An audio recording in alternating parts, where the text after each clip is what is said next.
Hello friends, कैसे हैं सभी लोग। आप सभी का स्वागत है सरकारी मास्टर के एक और नई वीडियो में। और आज जो हम अति महत्वपूर्ण टॉपिक डिस्कस करने वाले हैं फ्रेंड्स साइकोलॉजी के अंदर, वो रहेगा सिगमंड फ्रॉइड का व्यक्तित्व सिद्धांत। इसके अंदर हम डिस्कस करने वाले हैं इदम, दूसरा रहेगा अहम, तीसरा रहेगा परा अहम। ठीक है दोस्तों, जिसको हम इंग्लिश में बोलते हैं इदम को इड, अहम को ईगो, परा अहम को सुपर ईगो। साथ ही साथ जो भी सिगमंड फ्रॉइड ने मन की 3 अवस्थाएं बताई हैं, चेतन, अचेतन और अर्धचेतन, वो भी हम डिस्कस करने वाले हैं। तो वीडियो को एंड तक जरूर देखें फ्रेंड्स। चैनल पर नए हैं तो चैनल को सब्सक्राइब जरूर करें। तो सबसे पहला महत्वपूर्ण क्वेश्चन तो इस टॉपिक से यही बनता है कि जो सिगमंड फ्रॉइड महोदय हैं वो किस देश से संबंधित है? ऑस्ट्रिया। ठीक है, इसको मेंशन करके चलेंगे। और जो मुख्य शिक्षा मनोवैज्ञानिक जिस देश से संबंधित हैं उस पर हमारे चैनल पर एक डेडिकेटेड वीडियो है। आप वह वीडियो इस वीडियो के डिस्क्रिप्शन से या फिर चैनल के प्लेलिस्ट से देख सकते हैं फ्रेंड्स। आगे चलते हैं। तो यहाँ पे दूसरा जो महत्वपूर्ण क्वेश्चन बनता है मनोलैंगिक विकास का सिद्धांत, यानी कि psychosexual theory of Sigmund Freud. तो इसमें क्वेश्चन क्या बनता है, मनोलैंगिक विकास का सिद्धांत किन्होंने प्रतिपादित किया था या किसने प्रतिपादित किया था? तो सिगमंड फ्रॉइड महोदय ने ही। तो ये मुख्य सिद्धांत है इनका, मनोलैंगिक विकास का सिद्धांत। इसको भी मेंशन करके चलेंगे और इस पर भी डिटेल वीडियो आप या तो इस वीडियो के डिस्क्रिप्शन से मनोलैंगिक विकास के सिद्धांत पर या फिर हमारे चैनल के प्लेलिस्ट से देख सकते हैं आसान भाषा में। तो जो भी 2 से 3 नंबर इस टॉपिक से बनते हैं ना फ्रेंड्स, वो हम इस वीडियो में कवर कर लेंगे। एक भी नंबर इस वीडियो से बाहर नहीं जाएगा। तो फिर जो इसमें नेक्स्ट क्वेश्चन बनता है कि फ्रॉइड के जो व्यक्तित्व संरचना थी उसमें कितने तत्वों को इन्होंने माना है? तो वो 3 माना है। अब वो 3 कौन से हैं वो देख लेते हैं। पहला है इदम, इड, दूसरा अहम, ईगो, तीसरा परा अहम, सुपर ईगो। अब इनको डिटेल में देख लेते हैं आसान भाषा में। ये थे क्या, इनके अंदर क्या इनकी कैरेक्टरिस्टिक्स रही थी। ठीक है फ्रेंड्स, पहला है इदम।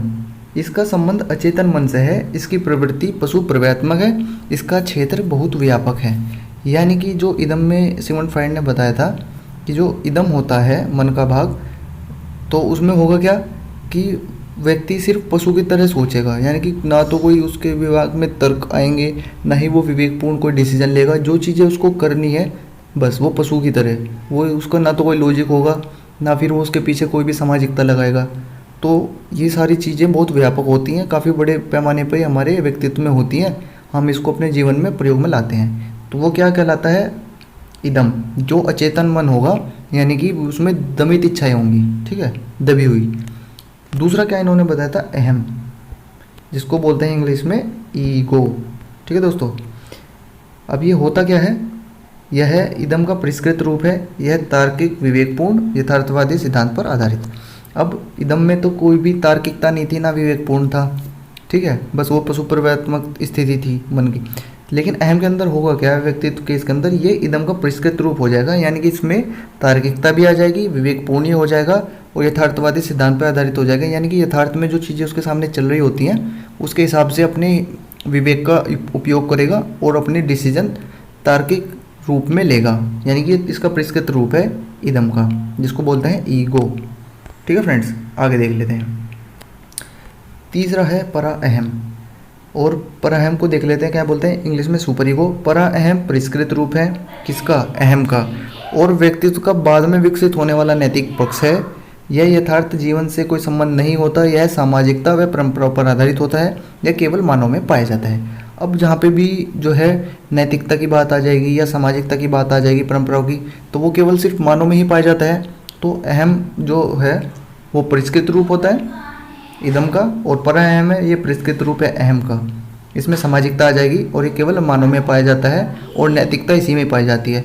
अगर एग्जाम में क्वेश्चन बनता है कि नैतिकता किस लेवल में पाई जाती है सिगमंड फ्रॉइड के, तो ये आपको परा अहम मेंशन करना है। ठीक है दोस्तों, आगे चलते हैं।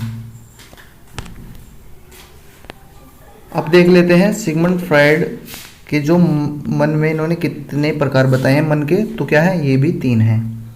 ठीक है, व्यक्तित्व में भी 3 इन्होंने लेवल बताए थे और सिगमंड फ्रॉइड ने मन के भी कितने प्रकार बताए हैं? 3। तो ये आपको याद करने में आसानी रहेगी, दोनों 3-3 हैं। ठीक है फ्रेंड्स, अब देखते हैं पहला क्या है, चेतन मन। ये 10% होते हैं पूरे मन का। ठीक है, दूसरा है अर्धचेतन मन, तीसरा है अचेतन मन। ये 90% होता है पूरे मन का। अब ये देखते हैं ये होता कैसे है और क्या इनके अंदर डिस्क्राइब किया था सिगमंड फ्रॉइड महोदय ने। तो सबसे पहला है चेतन मन। अब मैं इस स्टार्टिंग करने से पहले एक एग्जाम के थ्रू इसको समझाता हूँ इन्होंने क्या कहा था।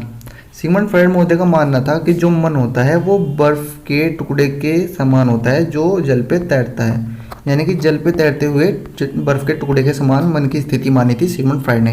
उन्होंने कहा था कि ऊपर जो भाग निकला होता है बर्फ के टुकड़े का पानी के अंदर, तो वो कम होता है, यानी कि वो 10% होता है करीब, और जो डूबा हुआ भाग होता है वो 90% होता है पूरे भाग का। तो इसको इन्होंने इस हिसाब से समझाया था, बर्फ़ के तैरते हुए बर्फ़ के टुकड़े के समान। तो ये भी एक क्वेश्चन है कि तैरते हुए बर्फ़ के टुकड़े के समान मन की जो संकल्पना थी वो किन की थी, ये भी याद रखना क्या थी, सिगमंड फ्राइड महोदय की थी। तो हम देखते हैं पहला चेतन मन, जिसका 10% बताया था जिसको इन्होंने। इसका संबंध तात्कालिक ज्ञान से है, यानी कि जो चेतन मन होता है, एक्टिव माइंड होता है, उसका संबंध तात्कालिक ज्ञान से है। मतलब कि कोई सिचुएशन आ जाए तो हम जो अचानक से कोई चीज़ें सोच लेते हैं वो चेतन मन के अंदर आती है, लेकिन वो 10% ही होती है। ठीक है। दूसरा है अर्धचेतन मन। यह चेतन अवस्था की ऊपरी सतह है। कुछ स्मृतियाँ ऐसी होती हैं जो आसानी से चेतन अवस्था में आ जाती हैं, जैसे परिचित का नाम भूल जाना, जीभ का लटखटा जाना आदि। अब इसमें होता क्या है कि अर्धचेतन मन हम क्या स्थिति होती है, हम चीज़ें याद करते हैं, या फिर हम एग्जाम्पल ले एग्ज़ाम कंडीशन का ही, कुछ चीज़ें हम घर से याद करके जाते हैं, लेकिन वो स्मृतियाँ क्या होती है, एग्जाम हॉल में जाते ही अंडर प्रेशर होते ही हम भूल जाते हैं। लेकिन कई बार क्या होता है, हम चीज़ों को जोड़ते हैं आपस में, फिर वो अचानक से याद आ जाती है।